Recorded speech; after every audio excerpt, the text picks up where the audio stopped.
All right, so I thought we'd get started in the cozy, 18 minutes that we have to solve the world's problems. I hope you're all going to come. I'm going to do a good speech tonight. Sorry, not that this isn't going to be good. What are you speaking on? Bitcoin versus war. Oh, are you going back through the history of central banks and... Central banks and... so I had a researcher pull together a short preview. Trying to find out the costs of war is really tough because it's all self-reported and it doesn't count in the long-term costs of war, like long-term health care and benefits, and also the war is often funded with bonds, right, which have to be paid back over time and all that. So he basically took, and also CPI, inflation's all lies anyway, right? So he did costs of war relative to gold. So he took the price of gold at the time of the war, took the official cost and converted it to gold. Going from World War I? Yeah. Which your benchmark, right? Because that's the beginning of central banking. Yeah. So I'm going to do a talk of that. And basically, it's going to be audience participation. We're going to try and figure out how we can use Bitcoin to start a war. So, no, we're going to try and test the architecture, and we're going to brainstorm and try and figure out if we were evil or we worked for the government. Wait.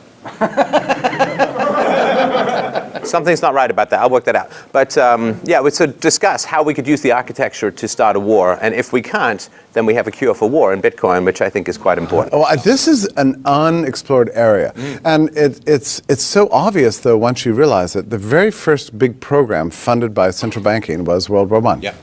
Yeah. I mean, it wasn't scientific monetary policy. It wasn't low unemployment. It wasn't low inflation. It wasn't the end of business cycles. No, it was the beginning of total war. Yeah.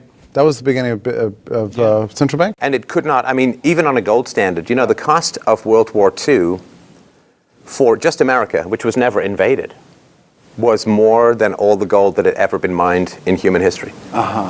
So even with a gold standard, you couldn't have. Yeah, that's why you had to get rid of the gold standard in beginning in 1913, and then all the way through the war, and then Vietnam broke Bretton Woods and the convertibility of U.S. debt to gold in the '71. So, do you find yourself ever more sort of conscious of the costs of nationalization of money for humanity? I mean, this happened to me when I discovered Bitcoin. It was like, okay, this is weird. This is a monetary technology we should have had all along. Yeah. And we've missed this development for 100 years. It might have come along a long time ago. Yeah, my argument, fiat currency is the greatest virus ever to strike the planet. Yeah. And because it causes so many deaths, hundreds of millions. Of this, right? Absolutely. Yeah, and it's a little strange too, isn't it? Because you figure money's half of every economic transaction, and for the last 100 years, it's been basically produced by, managed by, directed by states all over the world, and yet we've not. I don't feel like I've been entirely aware of just how intensely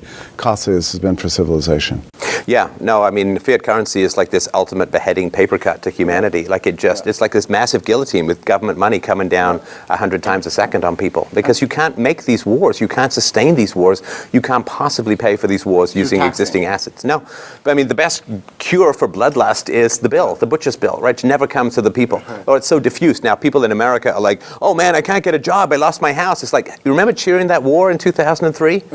Payback's a bitch, sorry. You pay for your bloodlust. I don't care how diffuse it is. And in many ways, even the Great Depression was sort of the fallout of World War I. The bills still hadn't been paid.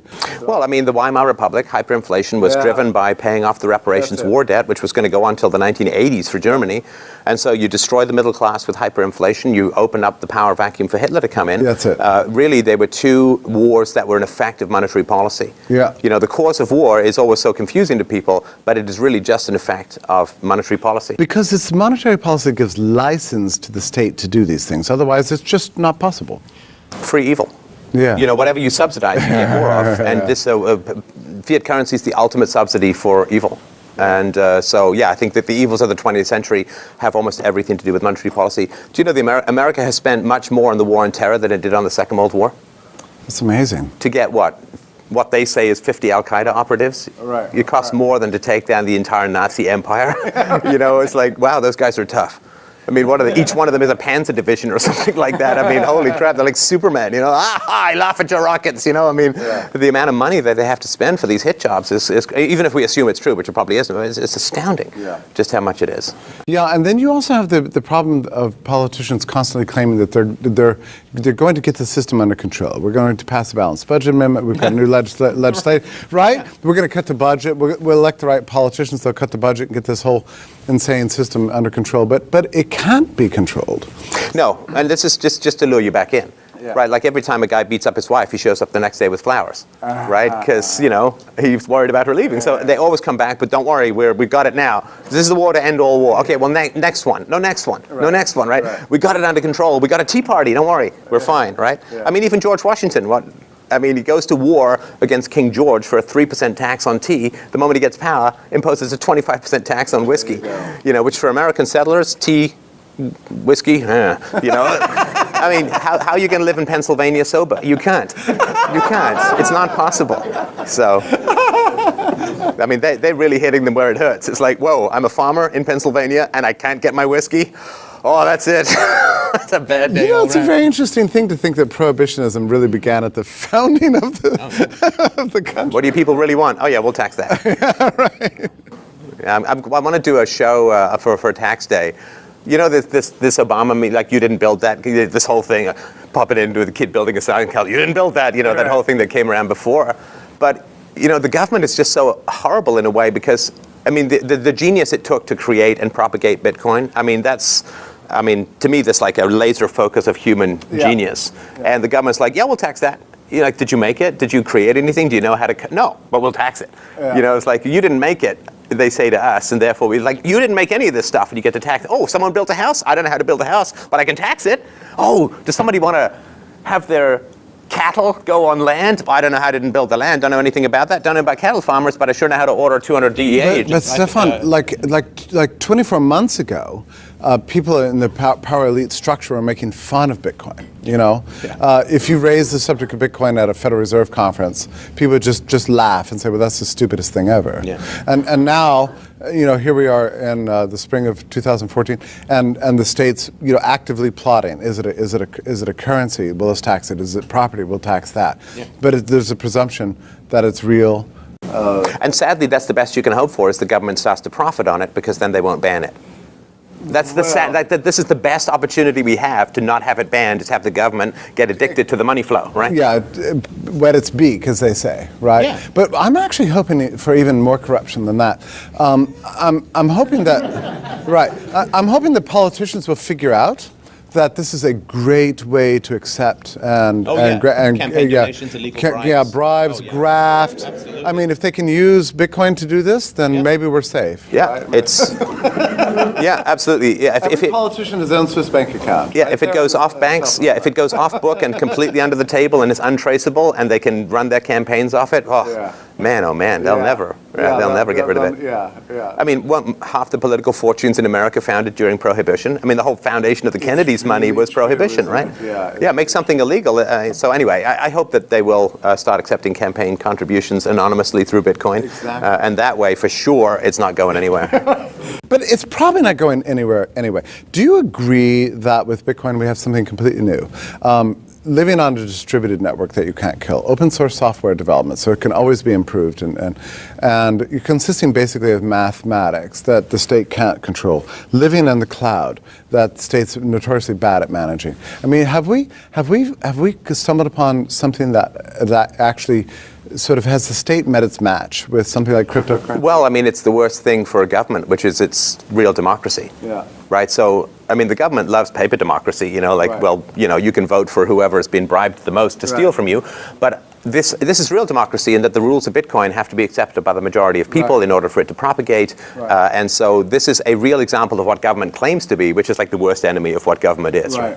So I think it's got a huge potential for just rewriting it. Are you interested at all in, like 12 months ago there weren't that many altcoins around, but now there's tens of thousands. Are you interested in this movement of altcoins, in addition to Bitcoin, as a kind of a reflection of sort of the way people can exercise their cultural, political preferences within a market context? I was thinking about this the other day because I met a young man who's like dedicated to Purecoin, for example, because of its ideological structure is different from Bitcoin. And I thought, wow, that is really great. Imagine a future in which you sort of express your cultural values and your political preferences through the coins you mine and that you buy, rather than sort of resorting to the political process, which is a zero-sum game. We already have altcoins in the current economy. They're called gift certificates, right? They're called Starbucks cards and all that, right? These are all, Canadian Tire has its own money, which actually a friend of mine paid his way through Thailand brothels using Canadian Tire money because they didn't know that it wasn't a real currency, but that's another story for another time.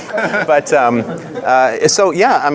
we already have all these alt currencies. I love the fact that there are lots of alt currencies because then whoever wins is the clear winner. Yeah. It's a fair, the fastest runner is, the most people in the race, and this guy wins, right? So he's the fastest, right? So I think, to me, the more competition allows the market leader to be really legitimately, with no doubt, the market leader. And I think that will always be Bitcoin myself. It's just, adoptability and so on, right? Yeah. Like, nobody's going to really improve on TCP/IP, so why bother, right? It's like, I've got a better width for your railroad tracks. Actually, all our wheels are kind of, anyway. But so I think that there is a clear winner. And so I think the more competition, the more altcoins, the better. And I think that people can give good deals on altcoins because they kind of have to return in some ways to that ecosystem. At least for now. But truly, I'm unwilling to say that, actually, because the world is so full of surprises these days. I never imagined 5 years ago that we'd be seeing anything like Bitcoin, Having studied monetary policy for many years, I never imagined that we would get to the point where the market would actually generate its own money. It would be sustainable and usable on a global basis. This is very inspiring to me. It's not just about Bitcoin. It's about a way to build a new world free of coercion and violence, Well, it is, free market money has been the dream of free marketers forever. Right. Because people confuse government money, like trade in government money, with the free market. But once you have government money, you always have to have government control of interest rates. You have government control of money and government control of interest rates, you no longer have a free market. That's really true. We haven't had a free market for 100 years. Yeah, you can't clean your hands washing them in blood, and that's the way it works. Right? Yeah. But here's the thing. In the past, we thought the only way to reform the system was to convince our leaders to do the right thing. To go gold standard. Yeah, and it hasn't worked out, right? It turns out they don't really want to do the right thing.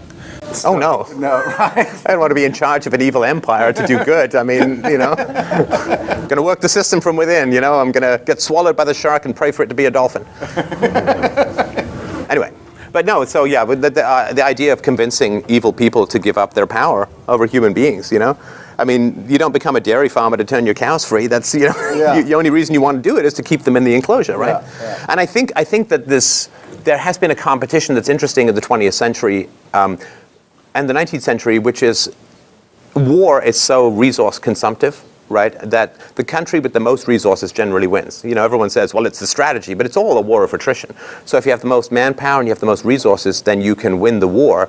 But the way you get resources is give your people some economic freedom. That's it. So I think the economic freedoms that that have been achieved, people think it's a victory of ideology. I think it's a victory of needing to feed the war machines, right? Like, give people more economic freedom, they'll be more productive. They'll give you more technology. They'll give you more value.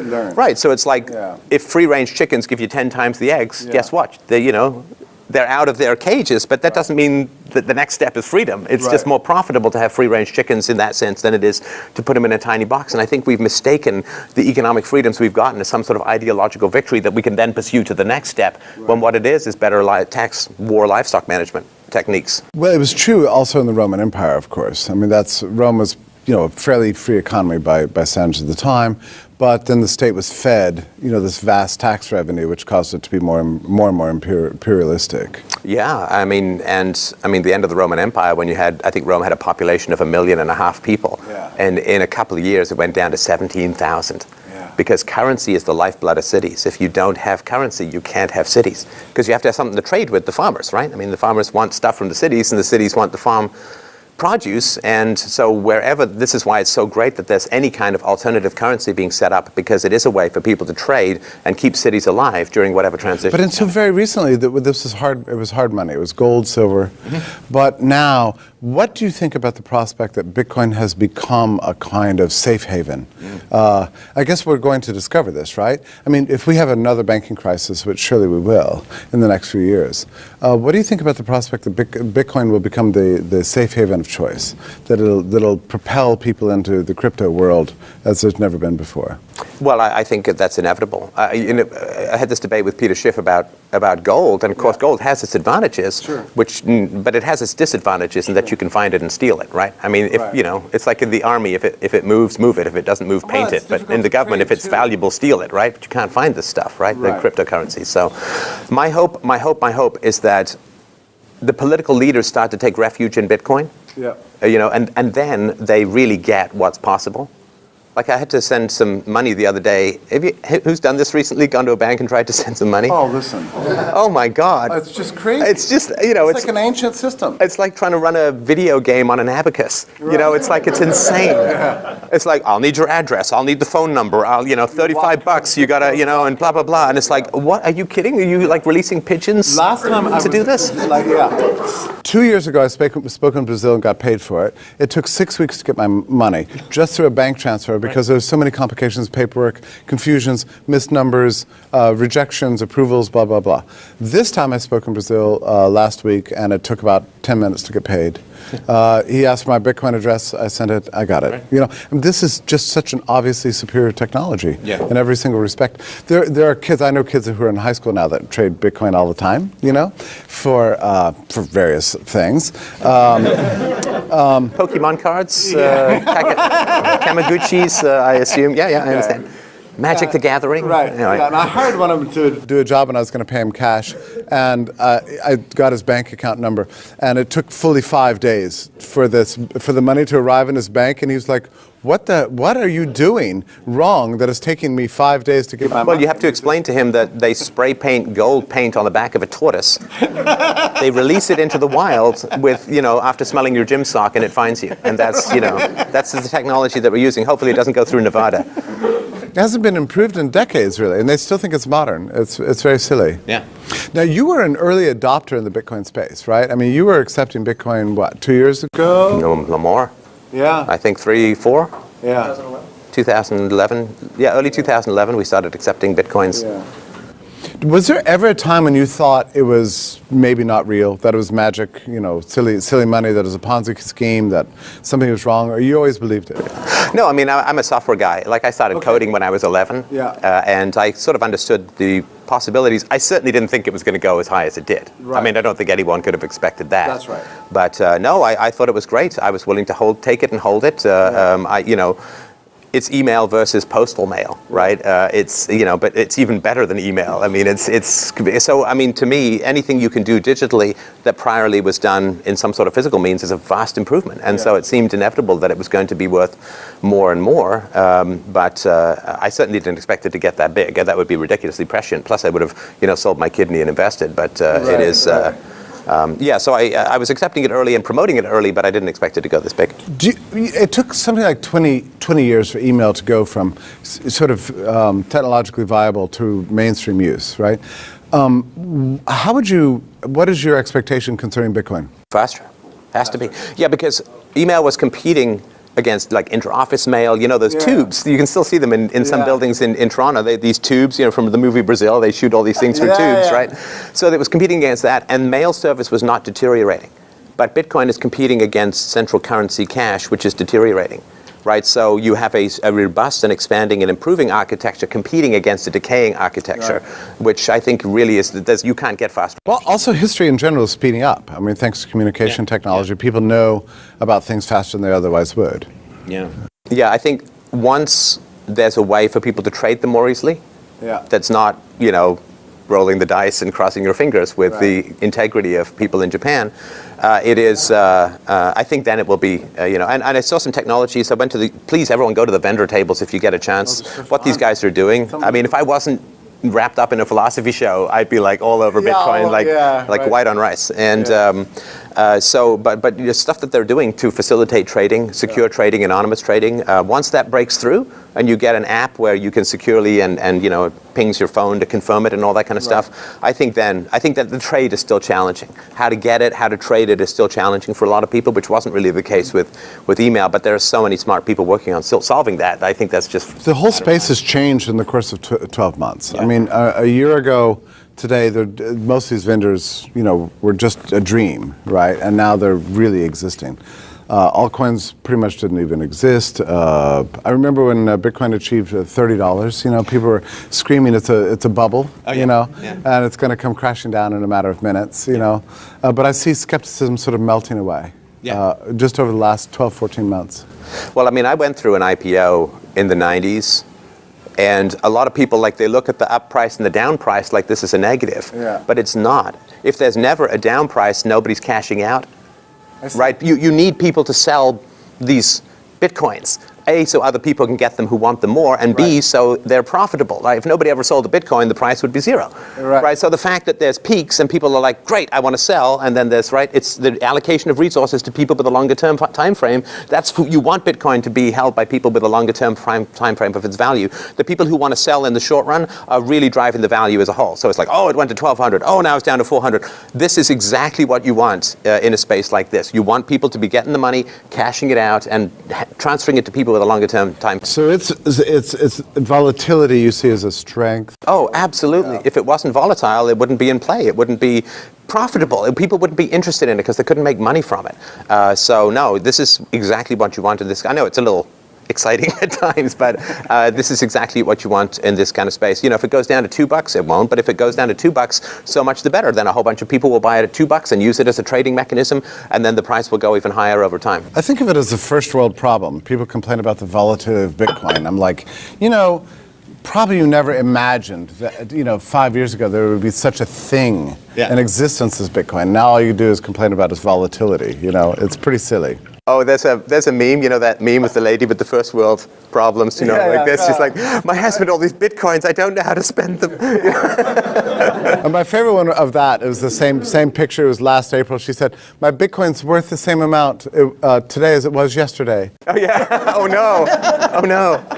That was when it was soaring up, $10 a day. Yeah, and so people are still, they're pricing Bitcoin relative to fiat currency, and that's, but when Bitcoin will really achieve its own is when Bitcoin is the standard of value. Like I know a Bitcoin is two cars or something like that. Within firms and things like that? Or you think of it relative to a car or a house, relative to fiat currency, because right now saying Bitcoin is worth X fiat currency, which is like, 1 ounce of goodness is worth 9 pounds of evil. It's just not the right metric. You want Bitcoin to be relative to goods rather than to fiat currency, but we're still, I think, transitioning through that process, right? And we probably will stay there for a very long time. Oh yeah, for sure. People are so used to that paradigm of what's a Bitcoin worth? Well, I'll think of fiat currency. It's like, no, that's, one email is not worth, half a letter. It just doesn't make any sense. But this is particularly bad for Americans, where you have no experience in competitive currencies at all. This is different from Canada, where people are used to accepting Canadian dollars or Canadian dollars. Or as Americans call it, monopoly money.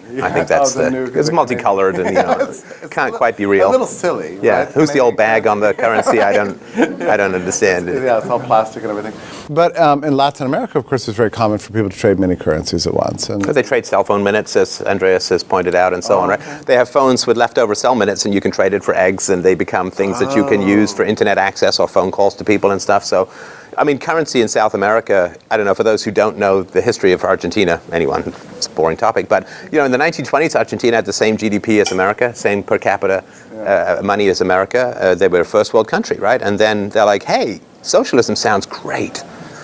And so they've lived with decayed and exploding currencies for so long that they've developed all of these alternate trading mechanisms. But as the reserve currency, Americans haven't really had to do that quite as much yet. Not at all. But that certainly will be coming. I mean, that will be coming. So Andreas says we have 5 minutes left. Should we take some? But yeah, any questions? Any comments? Anyone?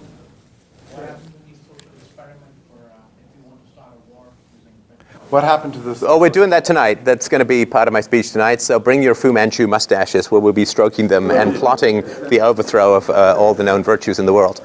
No, I really wanted the combined intelligence of people to try to use Bitcoin to start a war, because if smart people can't do it, that's a good, if Bitcoin is a cure for war, I'd really like that to be talked about a little more. So that'll be the speech tonight. We'll be doing that. Rather important. I think that's a plus. Plus. I sort of feel like I'm giving the speech with 500 million ghosts over my shoulder saying Bitcoin might mean we didn't die for nothing, right? It literally, to me, is that serious a topic, but we'll have a lot of fun talking about it tonight. Just as a side point, special drawing rights was discussed within the IMF post the 2008. Special what rates? SDRs. Drawing rights. Okay. That was an open concept which was being discussed by IMF for But special drawing rights are just an index number, aren't they, of prevailing currencies? This was a theoretical concept which, after the post-2008 banking crisis, they discussed about it. Yeah. And it never materialized. Right. But, this was formulated well enough. Yeah. It's nice to see. They do exist. When Bitcoin came about. Yeah. And, Yeah. They exist. Yes, they Yeah. exist. And at the same time, when Gavin Andresen was being called by In-Q-Tel, which is the front end for CIA, he had to come and explain Bitcoin technology to In-Q-Tel. And it was a I love this. time. I'm not a skeptic around it, but there's somebody can make a theoretical argument around it. Bitcoin code base, yes, has been audited by many, many developers across the globe, but at the same time, if you want to take down the road of that Conspiracy theory. argument, I would. No, we'll talk about it. And it's nice to see the UN starting to experiment with tyrannical concepts, So right because now, normally they're. time frame from a theoretical, Yeah. but again, like No, we'll try it tonight. Yeah, so we'll talk about all that tonight, and then we're going to try to imagine, if we became rulers of a country tomorrow, the first thing I would do is just say we're not using any kind of fiat currency anymore, right? And just Bitcoin's right there. What would society look like if you? What would you do if you became the ruler of a country? Is there anything you would actually do at all? Yeah. No, absolutely. I would, for sure. I mean, you privatize the currency. I mean, that's all you need to do. Everything follows from that. Like imagine a country which only used Bitcoin, even for what we call now government services. And we'll talk about that tonight. I mean, what a fascinating concept. Yeah. You couldn't have a system that we have right now without fiat currency. Like you couldn't have anything close to it. There would be no such thing as the Leviathan state, really. No. I mean, if you wanted to start the NSA, you'd have to go to all the people and say, hey, will you donate some money so we can spy on you? Are you down for that? This, to me, is the most exciting thing about Bitcoin. I love its sort of bottom-up revolutionary aspects. I mean, the fact that there are thousands, tens of thousands, hundreds of thousands of full-time economists who have studied monetary policy and imagine themselves to be experts in how to manage a nation's money. They were all bypassed entirely with the release of this one protocol on a free internet forum. It was just a revolutionary idea. I mean, Satoshi never went to the Senate Banking Committee, never went to the Fed, never published his research in the American Economic Review. I mean, it's the most hilariously anti-elite, sort of revolutionary strategy ever. Yeah. Just to throw it out there, oh, here's my new money that I wrote. If you like it, use it. It took 10 months and it obtained value. Yeah. It was beautiful, beautiful. And I think even today, I mean, you can look through economics journals and not find any articles on Bitcoin at all. They're just sort of starting to appear, but they're appearing, but they're already out of date by the time they appear. And the revolution is happening without the intellectuals, which I think is a lovely thing. Oh, yeah. Oh, no. God, the intellectuals. Don't get me started. Yeah. Anybody has any questions? Comments? I just had a comment. Basically, that the reason you can't price everything in Bitcoin right now is because you can't really measure profit in Bitcoin because most capital is sold for dollars. So, well, it's nice to think about pricing everything in Bitcoin, but it's not useful. One of the things that's stopping its adoption that I found in larger corporations that are older, the accounting departments resist it, the lawyers and compliance officers in the firms are resisting it, just basically because they're confused. The newest firms that have been founded, in the last 4 or 5 years are much more open to it. This is why Overstock jumped on Bitcoin before Amazon, essentially. Well, they're also probably concerned about there's regime uncertainty, right, with regards to how is this going to work from a regulatory standpoint. So they've got, wherever you've got lawyers, you've got this paralysis of negative consequences. This is the advance of Bitcoin more than anything else, this regime uncertainty. The sense of fear, So the state can slow it down, but it can't stop it. Yeah. Yes, sir. So would you rather want guidelines and taxation and more regime certainty, or private companies that would prevent any regulation at all? Well, but you'll get both, right? So the government will work to try and manage it and tax it because, there's a parasite, there's a new host that's going to go in. And then there'll be people who are like, I don't care what the government does. I'm anonymous, I'm Tor-enabled, and I'm just going to go and do my thing, right? So you will have these parallel worlds at the same time. So you don't think that a technology could come along to make Bitcoin or cryptocurrencies uncensorable such that Amazon would have no problem taking it and saying... Amazon would not risk that because they're too big a target for the government to go after. And so when you work for a big company, you have a whole legal department. And as a CEO, you will have a legal and fiduciary responsibility to follow the advice of the legal department. And the legal department is in a wait and see at the moment. And you actually, you can't. Like, you can go to jail for going against the advice of the legal department, and legal departments are very cautious, right? I mean, because legal departments, like regulators, they don't pay the price for things that don't happen. They pay the price for bad things that do happen, right? It's like the FDA, right? I mean, one drug gets through that kills one chihuahua, and they all go insane, right? But 500,000 people die because some drug that's approved in Europe isn't approved here, and nobody has a problem with it. Yes, sir. Yeah, I can add to what you said, too, is with Apple killing all big apps, right? They kill them all, right? So And that's good. They probably have some concern about legal, regulatory. Yeah. I just flipped over yesterday, right, to go to Android because Apple. There seems to be, at least I keep hearing rumors that there's a possibility that Apple's going to loosen up on their policies, but there are people at this conference that have already come up with some really nice, elegant workarounds to Apple. True, but they're a big target, right? Yeah. Apple inflating taxes and all It's also a problem that Apple itself has a proprietary culture. Yes. They think that everything cool can be invented by their technicians, their intellectuals, their employees, and anything else out of Apple is basically inferior. I mean, that seems to be the corporate. Well, Jobs resisted the marketplace in the first iPhone. He didn't want all Apple apps. The idea that other people could develop for it was, they had to really fight him to get that put in. So I think it's a very bearish sign for Apple in general, their attitude. And I use an iPhone, and I think it's awful, actually. I use an iPhone, and I think it's awful. I'm ready to make the switch. I mean, even if they open up to Bitcoin wallets at this point, I think it's just really bad what they did earlier. But it was about 10 months ago or something like that. It was just really, really rotten. Shouldn't be forgiven. So, yeah. So I think actually we're out of time. yeah, we don't want to push the next people, but thanks everyone for your time. I'll be speaking tonight at 6, so come on back. Thank you. Thank you.